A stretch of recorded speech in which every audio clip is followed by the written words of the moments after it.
नमस्कार साथीहरु, तपाईहरु हेर्दै हुनुहुन्छ मैट्रिकविथdraja युट्युब च्यानल र म राजा दास। आजको यस भिडियोमा चाहिँ कुरा गर्ने छौं कि कसरी ब्याचलर प्रथम वर्षको चाहिँ परीक्षा आवेदन फर्म अनलाइन मार्फत चाहिँ कसरी चाहिँ दिने। यसका लागि साथीहरु दुईटा कुरा एकदमै आवश्यक छ। एक नम्बर तपाईको फोटो, अर्को चाहिँ तपाईले बुझाएको पैसाको बैंकको भाउचर। यो दुईटा एकदम अनिवार्य छ र साथै यसमा अर्को कुरा के छ भने रेजिस्ट्रेसन नम्बर अनिवार्य हुनै पर्छ।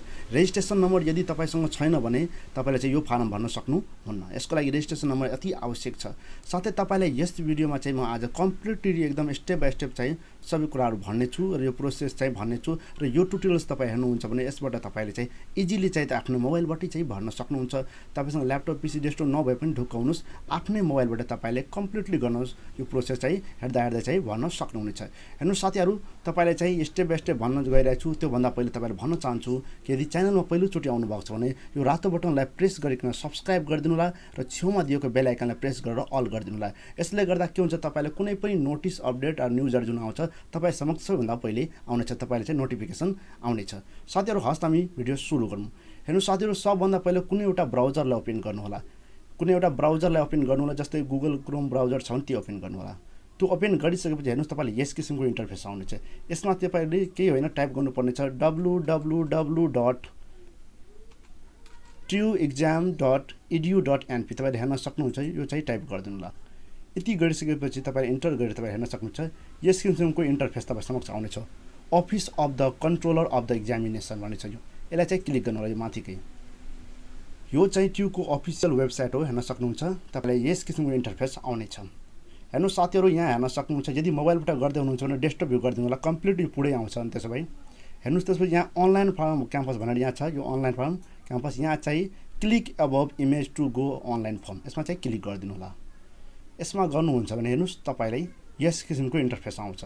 अब हेर्नुस् यहाँ इन्स्ट्रक्सन समेत दिएको छ। इन्स्ट्रक्सन गरेर तपाईले चाहिँ हेर्दा पनि अलिकति इजी हुन्छ तपाईले चाहिँ भर्नलाई। त मैले इन्स्ट्रक्सन अलरेडी पढिसकेको छु, त्यसैले तपाईले चाहिँ कम्प्लिट ट्युटोरियल्स नै भन्न गइरहेको छु। यहाँ हेर्नुस् मैले पढिसकेको छु, तपाईहरु पनि चाहनुहुन्छ भने त्यसलाई चाहिँ डाउनलोड गरेर पढ्न सक्नुहुन्छ र हेर्न सक्नुहुन्छ कम्प्लिट प्रोसेस।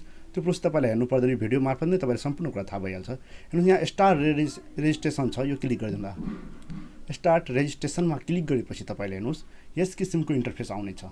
यहाँ हेर्नुस् दुईटा छ। यहाँ फेरि एक्जाम फर्म, यो चाहिँ 4 वर्षको लागि 4 वर्ष जुन चाहिँ ब्याचलर हो त्यसको फर्स्ट इयर, यो 3 वर्ष ब्याचलरको फर्स्ट इयर। अब यहाँ चाहिँ start registration for the four, म एउटा डेमो मात्र हेर्न गइरहेको छु। 4 वर्षलाई फर्स्ट इयरलाई क्लिक गरिदिनु होला। यो क्लिक गरिसकेपछि तपाईले हेर्नुस् यस्तो किसिमको इन्टरफेस आउनेछ तपाई समक्ष।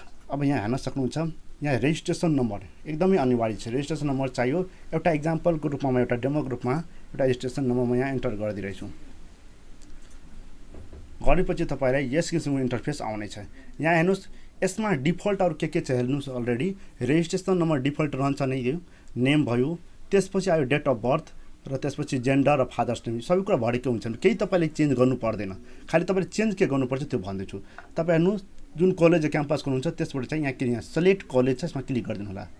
यसमा क्लिक गर्नुहुन्छ भने अब चाहिँ कुनमा चाहिँ कुनबाट गर्न चाहनुहुन्छ त्यसको एउटा कुनै सिलेक्ट गर्नु। जस्तै एउटा एक्जाम्पलको रूपमा तपाईलाई म कुनै एउटा हेराइदिरहेको छु। यहाँ मेची मल्टिपल क्याम्पस भद्रपुर चाहिँ क्लिक गरिदिए नै। त्यसपछि हेर्नुस् प्रोग्राम, अब चाहिँ तपाई कुन फ्याकल्टी हुनुहुन्छ, प्रोग्राम एजुकेसन हो कि बिजनेस स्टडिज हो, आर्ट हो कि साइन्स हो, कुनै एउटा जस्तै बिजनेस स्टडिज। हेर्नुस् यति गरिसकेपछि हेर्नुस् फर्स्ट इयर अलरेडी यो लिइहाल्यो, किनभने यो फर्स्ट इयरको लागि यो फर्म हो, अनलाइन फर्म। त्यसैले अब हेर्नुस् सबै कुरा गरेकै छ, सबैको यसमा केही चेन्ज नगर्नु होला। त्यसपछि ठ्याक्कै यहाँ तल पठाउनुस्। हेर्नुस् यहाँ मुख्य कुरा रहेका छन्। तपाईलाई अघि नै मैले भने तपाईको पासपोर्ट साइजको फोटो र बैंकको भाउचर, जुन चाहिँ तपाईँ राष्ट्र वाणिज्य बैंकमा जुन चाहिँ पैसा बुझाउनु भयो त्यसको बापत तपाईले जुन भाउचर पाउनुभयो त्यो भाउचर चाहिँ सबमिट गर्नुपर्ने हुन्छ। हेर्नुस् साथीहरु, यसमा के गर्नु होला, फोटोमा चाहिँ क्लिक गरिदिनु होला। क्लिक गर्नुहुन्छ भने यहाँ चाहिँ भनेको छ पासपोर्ट साइजको फोटो, जुन चाहिँ तपाईहरुले फर्ममा जुन फोटो टास्नुहुन्थ्यो त्यो फोटो भन्छ। तपाईले अलरेडी फोटो राखिहाल्नु होला पहिले मोबाइलमा। अब हेर्नुस् जस्तै म एक्जाम्पलको रूपमा कुनै एउटा फोटोलाई म लिएर हेरिदिरहेछु। एउटा कुनै फोटो लिउँ। अब हेर्नुस् यो फोटो मैले लिएर जस्ट ओपन गर्न गइरहेको छु। डेमोको लागि हो, त्यसैले गर्दा मैले कुनै एउटा फोटो चुज गरिदिएँ। अब बैंक भाउचर जुन चाहिँ बुझाउनु भएको छ, बैंक भाउचरमा क्लिक गरेर तपाईले चाहिँ हेर्नुस् त्यसको लागि चाहिँ क्लिक भाउचर कुनटा, जस्तै म कुनै एउटा ओपन गरिदिरहेछु। कुनै मैले एउटा पिक्चर लिइहालेँ, हेर्नुस् गरिदिएँ। त्यसपछि यति गरेर तपाईँ हेर्नु, त्यसपछि यहाँ भन्छ टाइप, एक्जामको टाइप रेगुलर हो कि पार्शियल हो। रेगुलर भने रेगुलरमा, पार्शियल भने पार्शियलमा, रेगुलरमा। अब त्यसपछि यहाँ हेर्नुस् ध्यान पर्ने कुरा, यहाँ चाहिँ सब्जेक्ट तपाईँले दिनुपर्ने जुन चाहिँ एक्जामहरूको सब्जेक्ट हेर्नुहोस्, यहाँ चाहिँ एड सब्जेक्ट गर्नु होला। अब कुन सब्जेक्ट छ, अब यहाँ हेर्नुहोस् सेलेक्ट गर्दै जानु होला, जुन सब्जेक्ट छ सेलेक्ट गर्दै जानु होला। त्यस्तै यहाँ चाहिँ क्लिक गर्नु होला, सब्जेक्ट चाहिँ चुज गर्दै जानु होला। जुन सब्जेक्ट तपाईँ एक्जाम दिनुपर्ने हो तपाईँको सिलेबसमा जुन होला त्यो अनुसार हेर्नु होला।